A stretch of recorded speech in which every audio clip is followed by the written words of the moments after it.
என் பையன் இப்படித்தான் ஆகப் போறான்னு எனக்கு தெரியாது அன்னைக்கு. இப்போ அவன் சொன்னான். அவன் விருப்பத்த சொன்னான். நான் வெளிய விரட்டிட்டேன்னா, எனக்கு யாருமே இல்ல. எங்க வீட்டுக்காரர் இல்ல. அவன் மட்டும் தான். நான் அவன வெளிய அனுப்பிச்சுட்டேன்னு வச்சுக்கங்க, எனக்கு யார் இருக்கா சொல்லுங்க? என் பிள்ளை வெளிய போய் எப்படி இருக்க போது? எப்படி எப்படி இருக்கும்? இந்த சமூகம் அவங்கள எப்படி பாக்குது? அதெல்லாம் நான் கொஞ்சம் யோசிச்சு பார்க்கும்போது, என் புள்ள எனக்கு புள்ளையா இருக்கணும். அது ஆணா இருந்தா என்ன? பெண்ணா இருந்தா என்ன? என் புள்ள எனக்கு வேணும். நான் தான் பெத்தேன். என் ஆசைக்கு நான் பெத்துக்கிட்டது. அது எப்படி இருந்தா எனக்கு என்ன? என் புள்ள அது. அது என்னைய அம்மான்னு கூப்பிடுது. அது என் புள்ள. அப்படி மட்டும் தாம்மா நான் யோசிச்சேன். அதுக்கப்புறம் தான் கொஞ்சம் ட்ரீட்மென்ட்க்கு போயிருந்தான் ஊர்ல. ஊருக்கு போயிட்டு வந்துட்டான். இப்பவும் நான் அவன், இவன் தாம்மா பேசுறேன். எனக்கு என்ன நான் அப்படியே கூப்பிட்டு பழகிட்டேன்.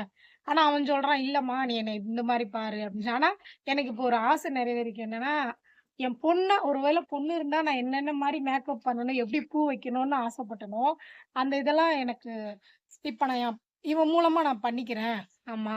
இதே மாரி எல்லாருமே ஏத்துக்கிட்டா ஆனா யாருமே அ 2வது ஒண்ணுமா, அ எக்கனாமிக்கல் பிரச்சனைன்னு ஒண்ணு இருக்கு. ஏன்னா பணம். இப்ப என்ட்ட இருந்தது என் பிள்ளைக்கு நான் பண்ண வேண்டிய ஆப்பரேஷன்ஸ் இன்னும் இந்த என்னமோ விட்டமினா, புரோட்டீன் டேப்லெட்டா என்னென்னமோ எடுத்துப்பாங்களாம். அதெல்லாம் எடுத்துக்க ஈஸியா இல்லாதவங்க என்ன பண்ணுவாங்க?